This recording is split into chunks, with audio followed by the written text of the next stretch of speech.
Hello विद्यार्थियों, मैं Bittu sir स्वागत करता हूं आज की क्लास में।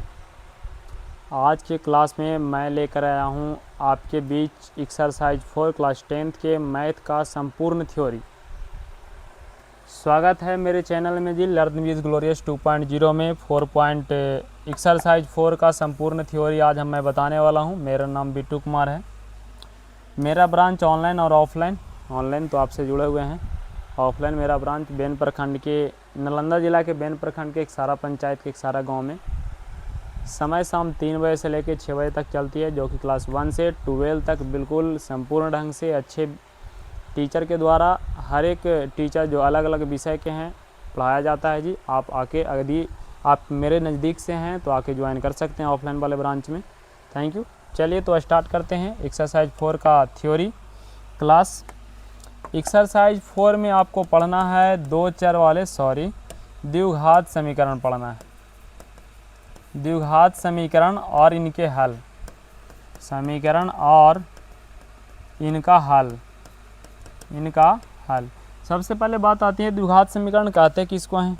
तो वैसा समीकरण जिसका अधिकतम घात 2 हो, जिसका अधिकतम घात 2 हो, द्विघात समीकरण कहलाता है। द्विघात समीकरण का मानक रूप क्या होता है? तो वो होता है ax² + bx + c = 0 0 जरूर लिखना चाहिए। इसके बिना मानक रूप मेरे अनुसार तो अधूरा हो जाता है। इसके बाद कंडीशन होता है कि इसमें a का मान 0 नहीं होना चाहिए। अगर a 0 हो गया तो कहीं ना कहीं स्क्वायर खत्म हो जाएगा। स्क्वायर खत्म होगा तो द्विघात समीकरण नहीं बल्कि रैखिक समीकरण बचेगा।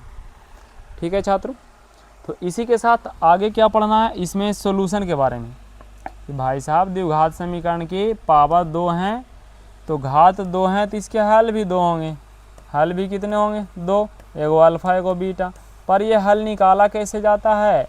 एक्सरसाइज 2 में आपने पढ़ा कि दोनों के बीच में रिलेशन, मूलों का योगफल और मूलों का गुणनफल। पर यहाँ सीखना है कि अल्फा और बीटा निकलता कैसे है।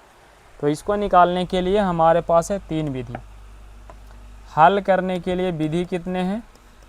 तो हल करने के लिए 3 विधि होते हैं। पहला विधि क्या है? तो पहला विधि है गुणनखंड विधि।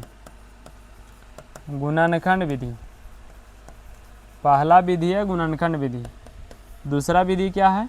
तो दूसरा है द्विघाती सूत्र विधि।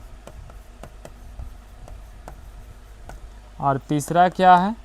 तो तीसरा जो है वो तीसरा है पूर्ण वर्ग विधि। तीसरा जो है वो है पूर्ण वर्ग विधि। 1 मिनट छात्रों। हाँ, तो क्या होता है? तीसरा जो होता है वो होता है पूर्ण वर्ग विधि। तो पूर्ण वर्ग विधि। अब नेक्स्ट क्या बात करते हैं कि गुणनखंड विधि से या द्विघाती सूत्र विधि से या फिर पूर्ण वर्ग विधि से आप किसी भी प्रश्नों को हल कैसे करेंगे। तो सबसे पहले सीखते हैं गुणनखंड विधि। तो पहला देखते हैं जी गुणनखंड विधि।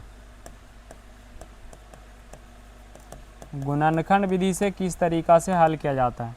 पहला क्वेश्चन लेते हैं 4x² + 4x प्लस हो गया 1 = 0। इसको हल करने के लिए आप गुणनखंड विधि लगा सकते हैं।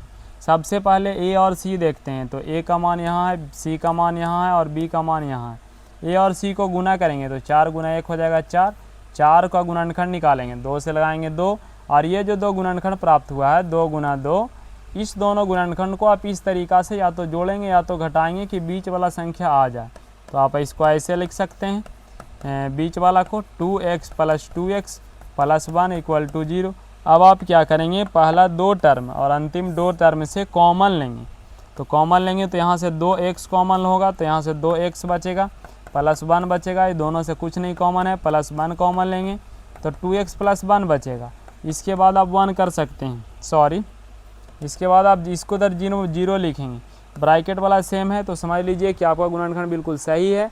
अगर सेम नहीं है तो गुणनखंड सही नहीं है। तो आप इसके लिए क्या करेंगे कि 2x + 1 को एक बार लिखेंगे और जो ब्रैकेट के बाहर दिख रहा है उसको एक बार लिखेंगे। तो 2x + 1 हो जाएगा बराबर 0। एक बार यहाँ से निकलेगा 2x + 1 = 0। तो 2x = हो जाएगा -1। यहाँ से हो जाएगा x = -1/2। x equal to -1/2। यहाँ से भी बिल्कुल सेम निकलेगा, 2x + 1 इक्वल टू 0, तो हो जाएगा 2x इक्वल टू -1, तो x इक्वल टू -1/2। नेक्स्ट यदि बात करें सेम क्वेश्चन को कि इस विधि से कैसे ज्ञात करेंगे, कौन सा विधि, तो द्विघाती सूत्र विधि।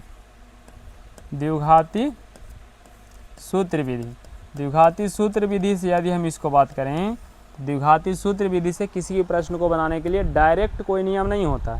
तो उसके लिए आप क्या करेंगे कि एक फॉर्मूला होता है, उसको पहले लिखेंगे, उसके बाद आप हल करेंगे। क्या होता है, तो वो होता है x बराबर -b प्लस माइनस √d, अब बटा में होता है 2a।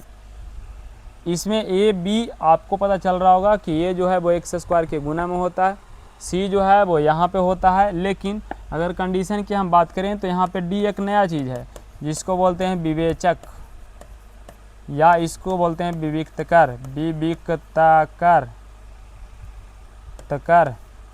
और आप क्या कर सकते हैं, इस d को निकालने के लिए लगा सकते हैं विवेचक d बराबर b² - 4ac। a b c तो आप समझ ही रहे होंगे। अब ये d जो होता है b² - 4ac होता है, ठीक है। अब इस d का मान जब आप निकालेंगे तो वहाँ पे 3 कंडीशन आ जाएगा। अब वो तीनों कंडीशन को अच्छा तरीक़ा से पहले समझना पड़ेगा कि किस तरीक़ा से बनेगा।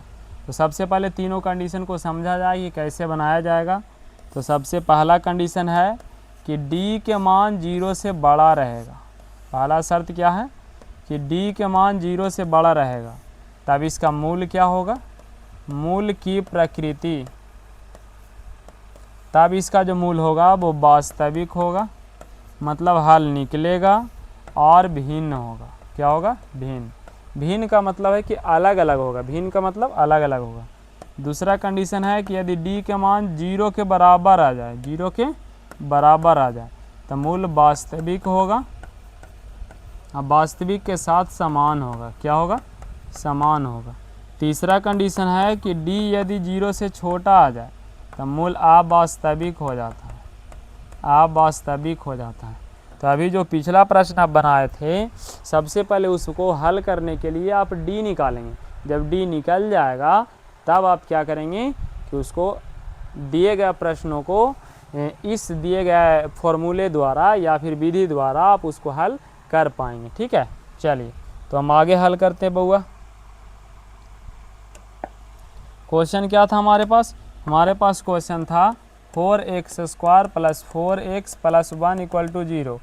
तो a का मान हम लिख लेते हैं 4, b का मान भी 4 और c का मान 1। सबसे पहले हम निकालेंगे विवेचक d बराबर होगा b² - 4ac। b का मान हमारे पास 4 है, तो 4 के स्क्वायर -4 गुना a की जगह 4 और गुना c की जगह 1, तो 4 के स्क्वायर 16 -4 चौका 16 गुना 1 16 बराबर 0। यानी कहने का मतलब d के मान 0 के बराबर आया है, तो इसका जो हल होगा वो वास्तविक और समान होगा। क्या होगा, वास्तविक और समान होगा। तो हम क्या कर सकते हैं कि वास्तविक और समान लिख सकते हैं। इसका जो मूल होगा वो होगा वास्तविक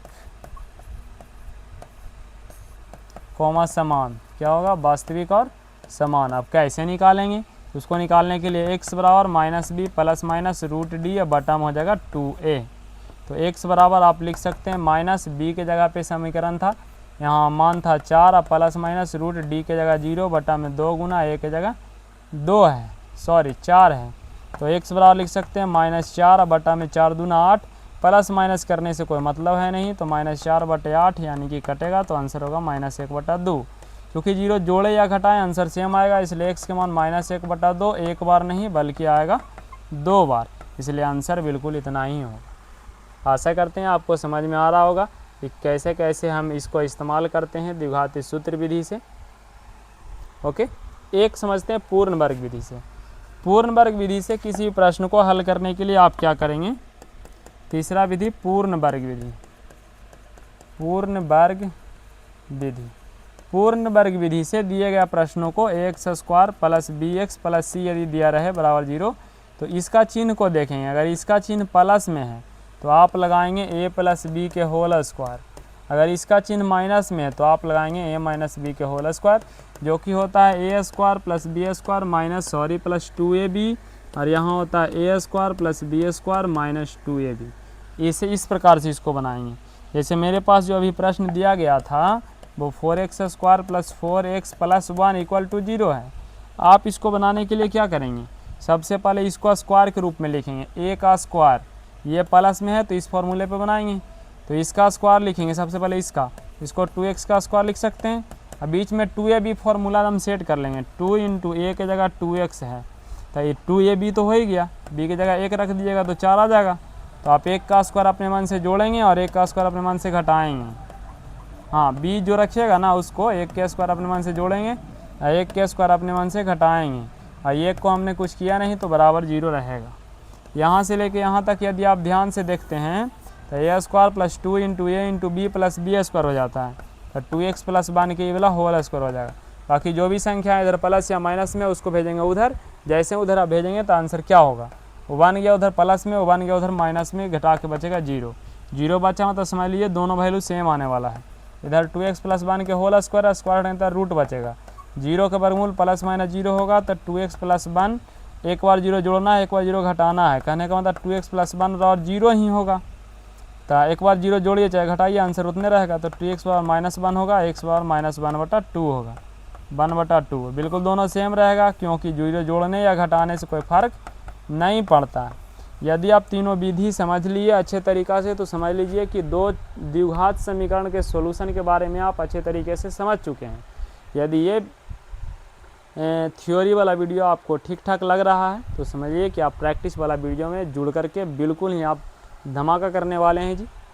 तो चलिए नेक्स्ट क्लास में जब मिलते हैं हम आपसे तो आपको मैं बताता हूँ कि ये 4.1 से लेके 4.4 तक के जितने भी प्रश्न हैं उसको किस तरीक़ा से किस विधि द्वारा और कैसे हल करेंगे। थैंक यू, धन्यवाद।